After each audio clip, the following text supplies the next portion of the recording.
السلام عليكم. فيديو النهارده بقى يا جماعه مميز جدا، لاننا النهارده هنعمل فيه اجمل واسهل وابسط واحلى وصفه للجلاش. وزي ما كلنا عارفين ان الجلاش ليه طرق كتير وكمان وصفات متعدده، بس النهارده اخترت اعمل معاكم احلى واجمل وصفه للجلاش. هنعمل مع بعض النهارده الجلاش بالكسر او بمهلبيه الكسر. سهل جدا وبسيط قوي يا جماعه، وكمان مكوناته مش مكلفه خالص. وكمان الشكل والطعم بجد روعه، والنتيجه ان شاء الله هتطلع معاكم ناجحه من اول مره. تعالوا بينا على طول نبدأ علشان نشوف المكونات وكمان طريقة التحضير. بس قبل اي شيء نعمل لايك وشير للفيديو الجميل ده كده على طول علشان يوصل لاكبر عدد من الناس، وكمان الاشتراك في القناة لو لسه مش مشتركين، وتفعيل زر الجرس علشان يوصل لكم الاشعار بكل وصفات جديدة. تعالوا بينا نبدأ. هنسمي الله. اول حاجة هنبدأ بيها ان احنا نجهز الشربات او عسل الجلاش، وطبعا زي ما كلنا عارفين ان الجلاش بيحتاج شربات يكون تقيل وكمان يكون بارد. معايا هنا كزرولة هضيف فيها كوبايتين من السكر، هضيف كمان عليهم كوباية ونص من المية، ومعايا كمان معلقة صغيرة من فانيليا وعصير نص ليمونة.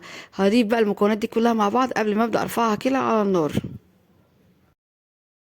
بدون تقليب خالص. هناخد بقى كل المكونات دي كده مباشر على النار. اول بقى ما الشربات بتاعنا يبدأ يغلي معانا هنسيبه كده من 10 ل 12 دقيقة، وبعد كده هنطفي عليه النار وهيبقى معانا بالشكل ده. هنسيبه بقى لحد ما يبرد بقى معانا تماما، وتعالوا بقى نشوف هنجهز ايه تاني مع بعض.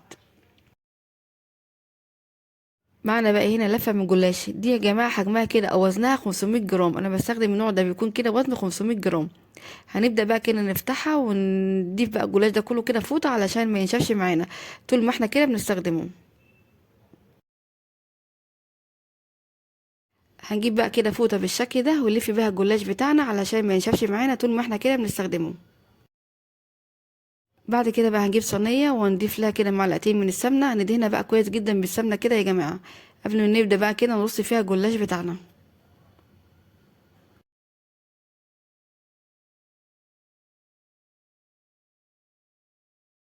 بعد ما دهنا الصينيه بتاعتنا بالسمنه كويس جدا، ناخد بقى كده ورقه من الجلاش ونبدا نضيفها في الصينيه بالشكل ده. ظبطي بقى ورقه الجلاش على حجم الصينيه اللي معاكي او حجم الصينيه اللي بتستخدميها. نحاول بقى كده نظبط حجم ورقه الجلاش على قد الصينيه كده اللي عندنا، يعني في كده طرف زياده نتنيه كده بالشكل ده زي ما كده عملت.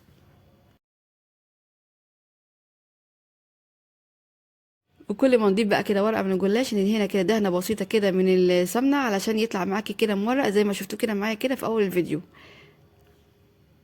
نحاول كده ندهن كده بين كل ورقه ورقه دهنه كده بسيطه من السمنه يا جماعه، يعني ما نكترش في السمنه علشان في الاخر هندهن وش الجلاش بالسمنه كويس جدا. هكرر بقى نفس الموضوع كده لحد ما نوصل لنص لفه الجلاش. بعد ما رصينا الجلاش بتاعنا في الصينيه بقى معانا بالشكل ده، تعالوا بقى نشوف هنعمل ايه تاني مع بعض. هنجهز بقى الحشوه او الكريمه اللي هتدي للجلاش بتاعنا النهارده طعم مميز جدا وكمان شكل مميز جدا.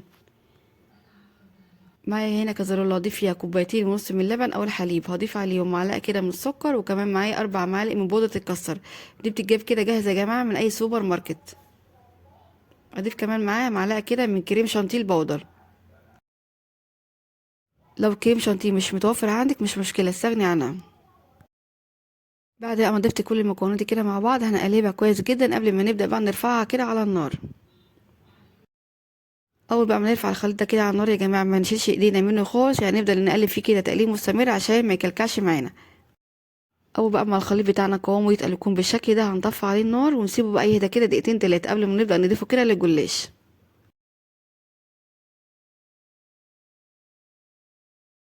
بعد ما جهزنا مهلبية الكسر مع بعض هنبدا نضيفها للجلاش بالشكل ده، ونحاول بقى كده نسويها في نص صينيه على قد ما نقدر. حاول كده يا جماعه ان احنا ما نجيبش الكسر على طرف الصينيه علشان ما تتحرقش معانا في الفرن وتلزق كمان في الصينيه. بظهر بقى المعلقه او الاسباتيولا نحاول كده نساوي الكسر على الجلاش بالشكل ده.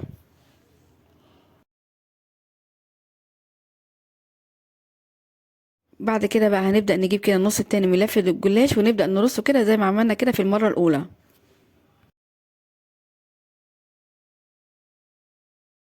نحاول كده نظبط ورقه الجلاش كده على حجم الصينيه، وبرده بين كل ورقه ورقه هندهن دهنه بسيطه كده من السمنه.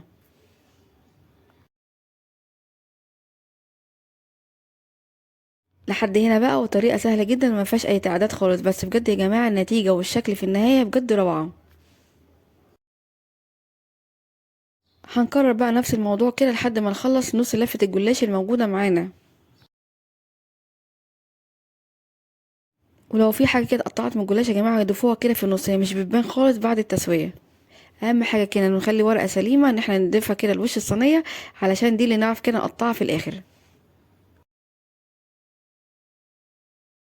اخر ورقة بقى من الجلاش هنضيفها كده للصينية تكون سليمة معانا بالشكل ده، وكمان نتني الطرف كده من الداخل علشان شكلها في النهاية يكون شكلها كده مظبوط معانا.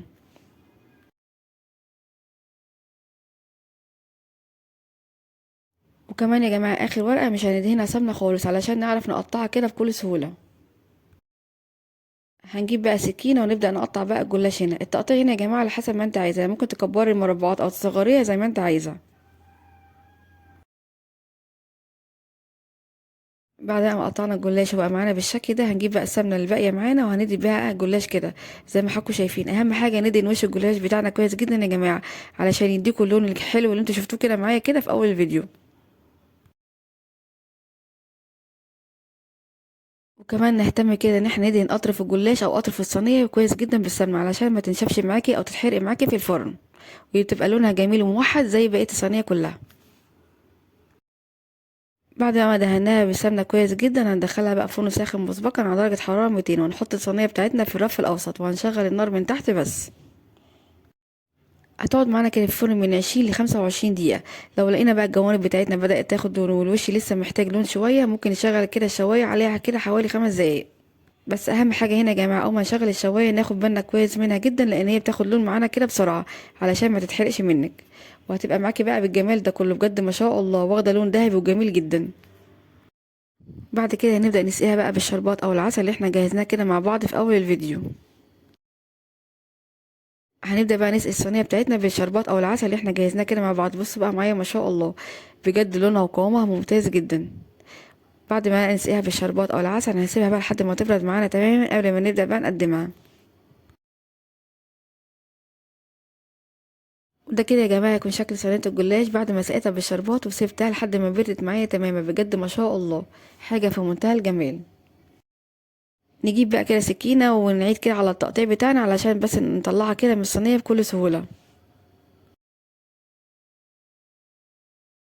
تعالوا بقى ناخد كده قطعه منها علشان نشوف هي قد ايه هشه وطريه جدا من جوه وفي نفس الوقت مقرمشه خالص من بره. بصوا بقى معايا الجمال بجد ما شاء الله، احلى واجمل طريقه للجلاش بجد ممكن تجربوها. وطعمها يا جماعة بجد كان روعة. الكاستر هنا يا جماعة بيدي طعم هايل جدا للجلاش وكمان خفيف جدا، جربوها فعلا هتعجبكم. وبكده يكون عملنا مع بعض اجمل ولذ واحلى صينية جلاش بالكاستر او بمهلبية الكاستر، سهلة جدا وبسيطة. يلا بقى بسرعة جربوها بنفس الطريقة ونفس الخطوات وان شاء الله بجد هتعجبكم. هسيب ليكم مقادير الوصفة كلها مكتوبة في الوصف تحت الفيديو، وبالهنا والشفا مقدما لكل هيجربها. لو عجبكم بقى فيديو النهارده وصفة النهارده ما تنسوش تعملوا لايك وشير الفيديو الجميل ده كده على طول علشان يوصل لاكبر عدد من الناس، وكمان الاشتراك في القناة لو لسه مش مشتركين وتفعيل زر الجرس علشان يوصل لكم الاشعار بكل الوصفات الجديدة. اشوفكم على خير ان شاء الله في فيديو جديد، مع السلامة.